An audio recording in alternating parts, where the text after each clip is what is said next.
नमस्कार, news capital express में आपका स्वागत है। शुरुआत करते हैं खास खबर के साथ। जिला विधिक सेवा प्राधिकरण की सहायता से विकलांग को मिला न्याय। 24,50,000 का अवार्ड हुआ पारित। HDFC और आदित्य बिरला इंश्योरेंस कंपनी में रिजेक्ट किए गए क्लेम। जबलपुर पीड़ितों को न्याय सुलभ हो सके, इसका प्रयास हमेशा विधिक सेवा प्राधिकरण द्वारा किया जाता है। यूँ कहें कि समाज का कोई भी वर्ग न्याय से वंचित ना रहे, इसके लिए जिला विधिक सेवा प्राधिकरण भरपूर प्रयास करता है। इसी कड़ी में आज जिला विधिक सहायता अधिकारी मोहम्मद जिलानी ने जानकारी देते हुए बताया कि उमाशंकर अग्रवाल जिला न्यायाधीश सचिव ने जिला विधिक सेवा प्राधिकरण के विधिक सेवा प्राधिकरण अधिनियम की धारा 22 के अंतर्गत विकास ताम्रकर पिता राजीव ताम्रकर के द्वारा 2 हेल्थ इंश्योरेंस कंपनी क्रमशः आदित्य बिरला और HDFC कंपनी के विरुद्ध बीमा प्राप्त करने हेतु दावा प्रस्तुत किया।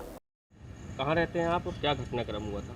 मैं शांति नगर में जबलपुर में निवास करता हूं और मेरा नाम विकास ताम्रकार है। मेरा पतंग उड़ाते हुए मैं बालकनी से नीचे गिर गया था, जिसकी वजह से मेरा पैर घुटने के ऊपर से कट गया था और मैंने बीमा HDFC अर्गो और आदित्य बिरला की पॉलिसी थी, जिसमें मैंने अपने सारे डॉक्यूमेंट वगैरह सब दिए थे और जिसके में बाद में कंपनी ने अनेक क्वेरी निकाली और उसके बाद कंपनी ने ये बोल के क्लेम रिजेक्ट कर दिया था कि ये दूसरी बीमारी की वजह से हुआ, जबकि डॉक्यूमेंट जो मेडिकल डॉक्यूमेंट थे उसमें था कि गिरने की वजह से ये पैर कटा है।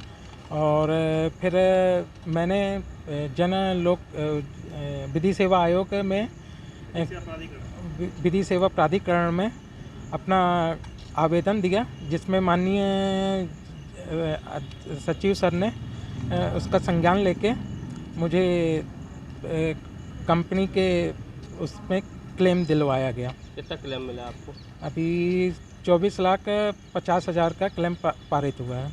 अच्छा, तो क्या कहते हैं, कितनी दिनांक की घटना है ये 6 अक्टूबर 2020 की घटना है।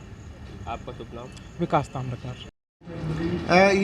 विधिक सेवा प्राधिकरण अधिनियम 1987 के अंतर्गत लोक उपयोगी सेवाओं के संबंध में लोक अदालत स्थायी लगाई जाती है। इन लोक अदालतों में समझौते के माध्यम से निराकरण यदि नहीं हो पाता है तो जैसे सिविल न्यायालय में दोनों पक्षों के साक्ष्य के आधार पर मामले निराकृत किए जाते हैं, वैसा निराकरण इस लोक अदालत में भी किया जाता है। सामान्य तौर पर ऐसे मामले जो कि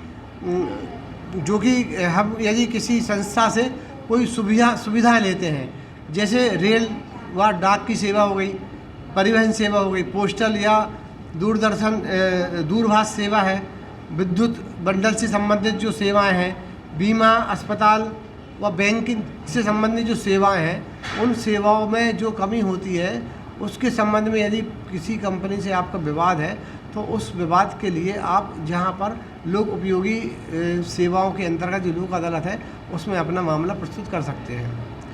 इसमें मामला प्रस्तुत करने के लिए आपको कोई भी कोर्ट फीस देने की आवश्यकता नहीं है।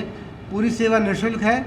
पक्षकार को यदि स्वयं चाहे वह स्वयं भी अपना आवेदन प्रस्तुत कर सकता है। अपने आवेदन के साथ दस्तावेज पेश करेगा और उसके आधार पर जो विपक्षी पक्षकार है जिसके विरुद्ध उसने अनुतोष चाहा है उसको नोटिस जारी किया जाकर दोनों पक्षों को पहले सुलह के माध्यम से निराकरण करेंगे। यदि सुलह से संभावना नहीं बनती है तो उसमें पीठ के द्वारा, जो अपनी लोक अदालत की खंडपीठ है, उसके द्वारा निर्णय पारित किया जाएगा। जो निर्णय पारित किया जाएगा उसके संबंध में कोई अपील नहीं होती है, केवल माननीय उच्च न्यायालय के समक्ष रिट पिटीशन दायर की जा सकती है। मेरा जनता से आग्रह है कि ये लोक उपयोगी लोक अदालत में चूँकि निःशुल्क है और ये सस्ता व सुलभ न्याय प्रदान करने का एक प्रयास किया जा रहा है, तो उसमें अधिक से अधिक लोग यहाँ पर आकर यदि उनको किसी भी प्रकार की जो सेवाओं के संबंध में उनके कोई विवाद है उनका निराकरण इस लोक अदालत से करा सकते हैं।